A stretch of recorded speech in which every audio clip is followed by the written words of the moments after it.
my ship. Did I lose a ship? Surely they would have told me. Where's my explorer, man?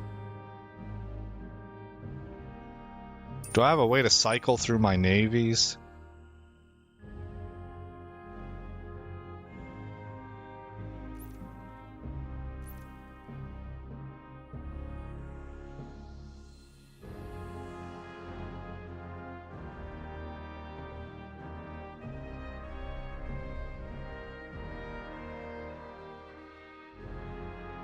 I'll have you guys know I don't appreciate that.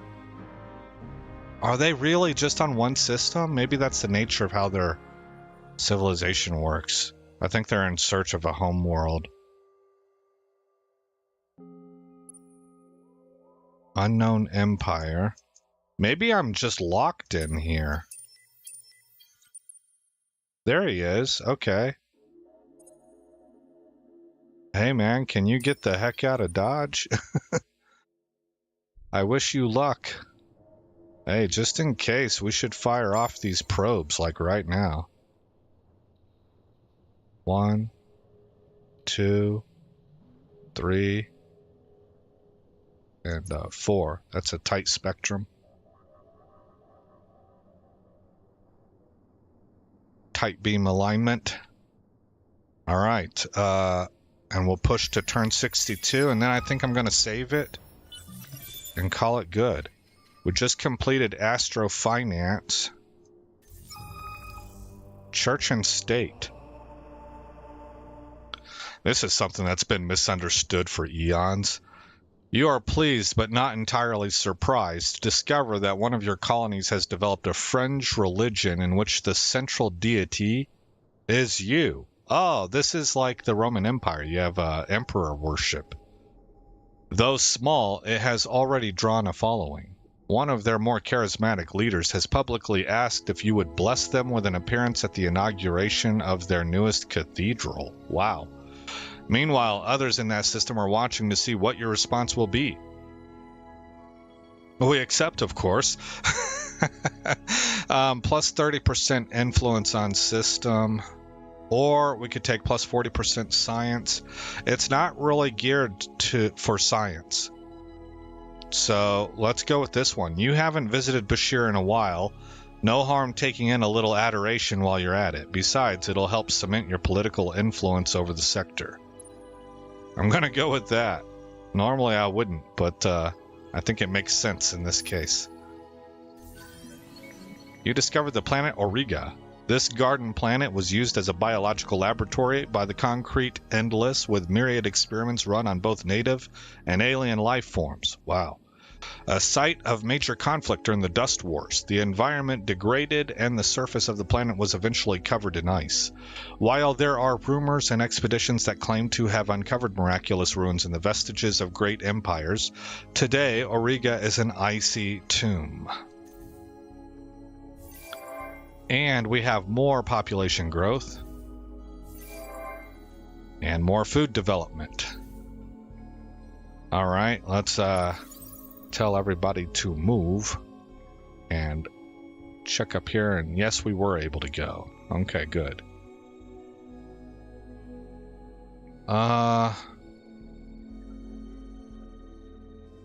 Negative 58, so that deficit went down a little bit.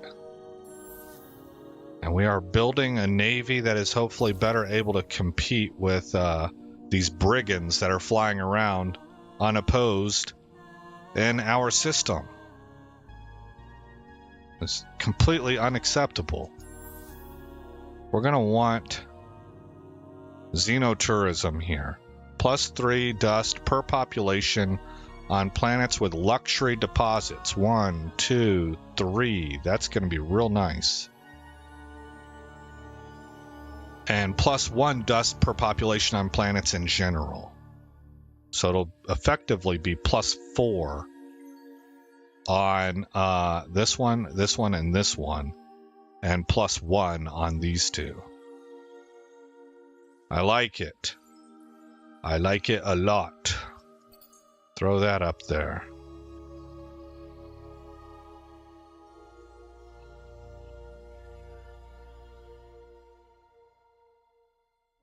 +2 FIDC per population. I don't see why you wouldn't have this on every single system that you've got. But I'll get to this. The queue is full enough. It's going to take 12 turns.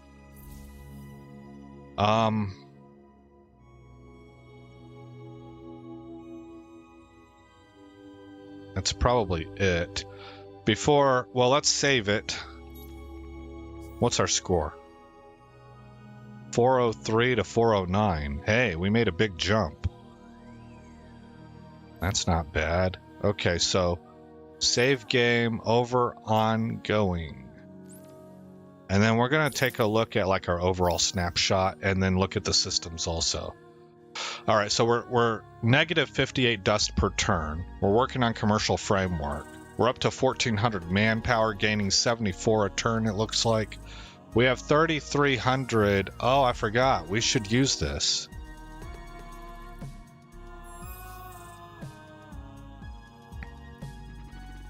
Purchase, purchase, purchase.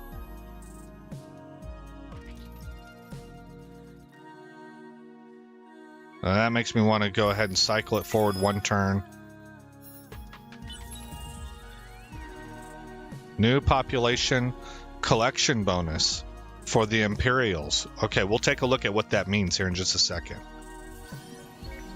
You have discovered the asteroid field, blah, blah, blah, blah. Okay. And more Imperials. And, yeah, we completed all these. And now we're on to expanded mines.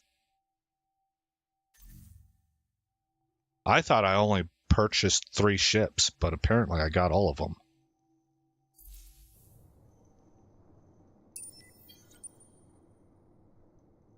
Two Crusaders, 2 Sentinels. Okay. And, put the system on defense. Where are you going? I can't tell which direction they're moving in. We got this one also. Oh, snap. I'm going to have to take on 2? That's unfortunate timing.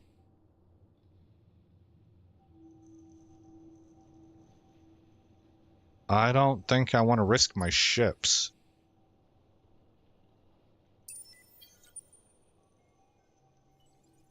I gotta kind of cat and mouse them. Up here, these can repair. Okay, they're all good to go. Bring them back down here. What else have we got going on?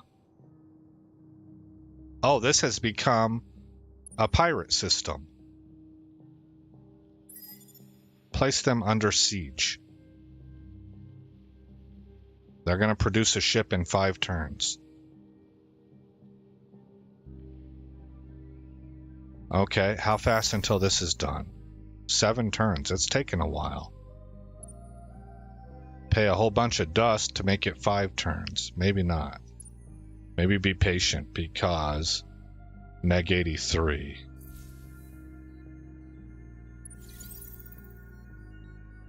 It is a cool sounding song. It's kind of haunting.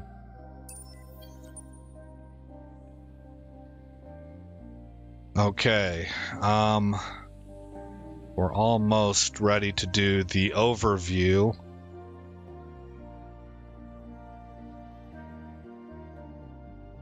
Oh, whoa. Oh, never mind. I thought I saw something that I didn't. Another pirate, right? Or is that mine? Oh, that's a Nakalim reward fleet. That's right. We should start bringing them down to help quell these pirates, these brigands. Okay. What's the score now? 406 to 415, but 452 and 430 lead the way. 391 is right behind us. Okay, let's save game. Ongoing, save, confirm. Alright, so for an overview, we're at negative 83 dust per turn. We're working on commercial frameworks. We're at 1100 manpower plus 75 per turn, I think, if I'm reading that right. 1700 influence plus 17 per turn. And what's our laws look like, actually?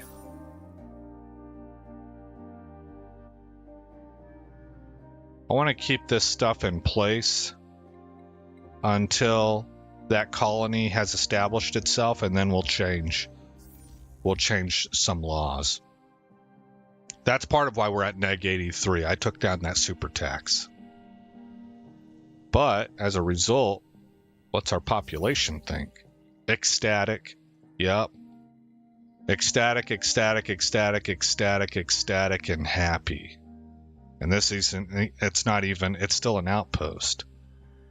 All right, food. Bushir is producing 182, followed by Rassam at 68. Green Acres at 59. Hammer at 45 and Nos at 37. Virgo doesn't even really count. For industry, Nos leads at 242, followed closely by Rassam at 225. Not bad for a place focused on science. Then it looks like it's going to be Hammer, which is eventually going to be the lead. And then Bushir and Green Acres. When it comes to dust, Rassam is carrying everybody. Hammer is helping to produce also. Then we have Bushir. Green Acres and Nos are costing us a lot of money. Virgo is understandable. I'm not sure why. Oh, it'll tell us. Plus 41 from planets, plus 15 from cerebral reality, but negative 68.4 from star system improvement. Okay, those are the buildings that we've built there. So they're not producing enough to offset their cost. Where's our lead planet at? Right here. Plus 64 from planet, plus 40 from galactic HQ, plus 15 from cerebral reality, neg 17.6 from hero assignment, and neg 34.2 from star system improvement. So they're getting 64 off of their planets. Let's focus on that. 41 from planets. 40 from person of means. What does that mean? Is that my hero? 23 from planets.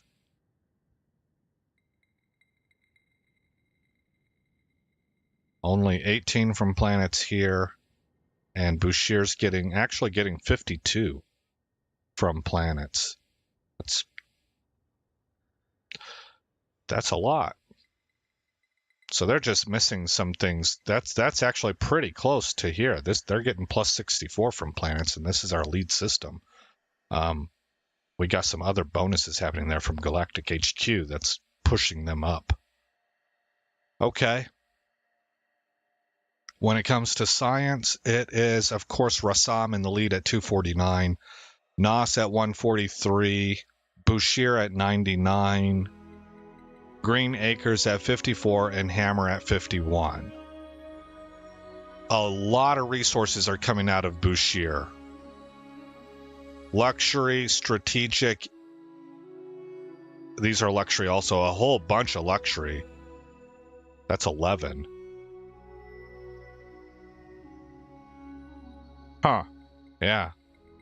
I've never really looked at that before. So they're going to be benefiting a lot from some of the things that the system improvements that we put in place that take that into account. That partly explains why their numbers are pumping so high. You know, for the system and its development level. Okay. So let's start looking then. Let's go in here. I guess I just now scrutinized each system, really. So I'm really just kind of looking at the development queue here. So what is this? Bushir? In 4 turns, they'll be ready. What they're gonna do next, we'll just queue it up right now. They're going to put miners union in, +1 resource generation on strategic resource output. That is going to affect the titanium deposit here. And then they're going to expand it and go +2 resource generation on strategic resource output. So that'll be +3 total, I think. And then I want to see what this does.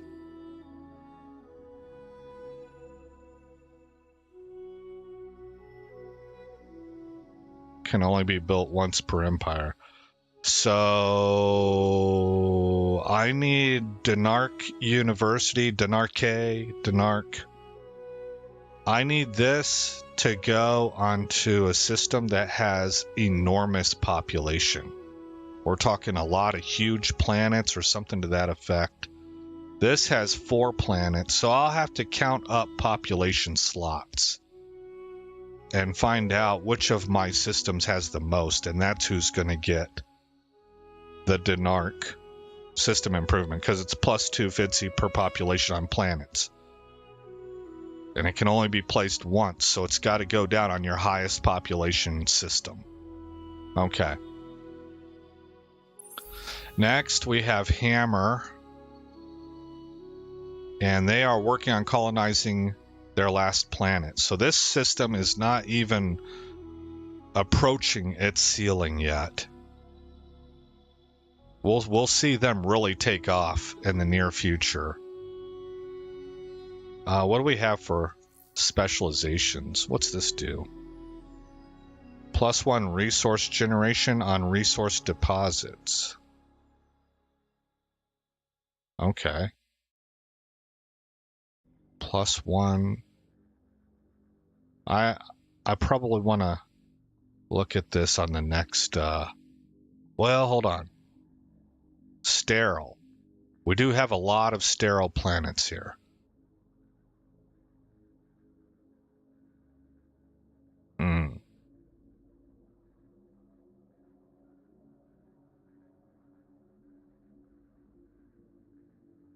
This one is going to go slag and sludge.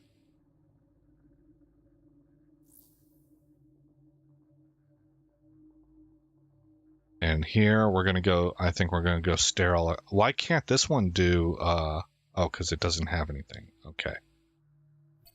Colonial. This one could go slag and sludge because of that adamantium, and maybe I want to do that eventually, but we can't even mine it yet. So I'll go colonial here. Colonial exchange. And we'll see how that... We're starting to get a lot of things in place that are going to address this right here.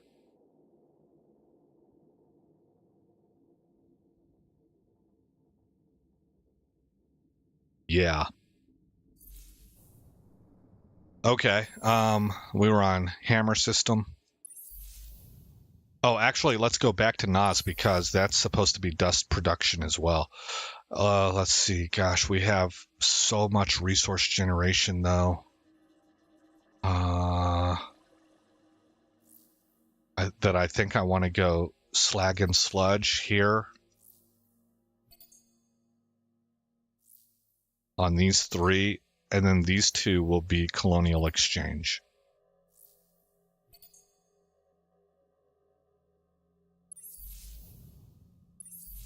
Oh, let's go back to Bouchier and do slag and sludge on everything.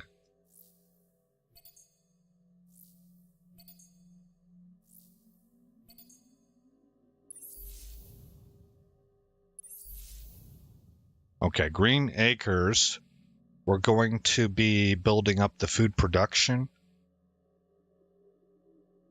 And then I need to research the tech that allows me to change these into temperate. Actually, these 3. The Mediterranean counts as hot also. Which I think actually I put something down here that benefits from hot planets. I may have, and that'll neutralize that. But we want to make these 3 temperate planets for food production purposes. Here, we need that. Oh, and this one also. Yeah, so it's almost all of them. Okay.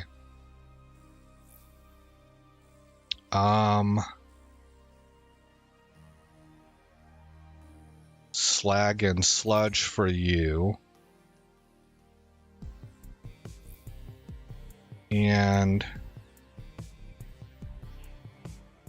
I guess colonial exchange for you. Virgo will be done in 7 turns. All right, cool. Once again, let's save it. I have some things in place that it's going to be real interesting to see what the domino effect is. They're loaded up in the construction queue, so it's not like we just enacted all of that. It's just that once they get built, then we'll be able to monitor and see what the domino effect is. How it reflects up here. And on our resource production. Out of curiosity, can we trade with you guys yet? Let us see if we can trust your words. Maybe we would have to be at peace first. Okay. And what about galactic exchange? Isn't that this? I was wrong. These are quests. Right here. Oh, and I need to be looking at system development, man. I haven't done this yet. Here's the marketplace. 225 red. Look at 316 right here. So I'm going to continue to stockpile this stuff. And that way we can sell it if we need to. I wonder what the limit is. I don't want to hit a max limit. But I don't know if I saved it or not. I'm going to double check.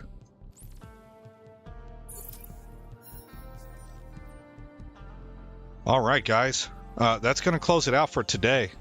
It's neat. It's been fun. I don't really know what to do once I get outside my own system, but I am way ahead of where I was when it comes to understanding how to do system exploration, how to get control of a system, how to develop. That's the stuff that I'm kind of mastering right now. I'm not just learning it. I feel like I'm getting a good idea of how to, maybe not master, maybe that's the wrong word. How to do it competently. But then the next phase is going to be, interaction with other empires and getting outside of our home network. I'm trying to build a very, very, very strong base before we go out. And, we're going to be advancing military and getting new ships, and we'll research behemoth technology. And I kind of know what some of these things are, but don't really know what I'm supposed to be doing with all that and when I'm supposed to be doing it and stuff. So that'll be lessons learned territory. But that'll close it for now. I hope you all have a wonderful weekend. I will likely be on tomorrow. I don't know for sure. I may even be on later today. I don't know. I have to go record some episodes for Cyberpunk 2077. So I have some episodes to load up for the beginning of the week and get those ready and primed and ready to release on Monday and Tuesday and possibly Wednesday also. But as I find time, I'll be back on this game over the weekend. This is not a long-term thing. I won't be streaming this again starting Monday, so it's just for right now. But I thought it would be something. There's not a whole lot of people streaming Endless 2, so for those who like it, they have very few options, it seems. And so I was sitting here playing the game and decided, hey, why not throw this up for people who want to tune in? And so I hope it's been enjoyable so far. But I'll see you guys when I see you. You guys have a terrific weekend.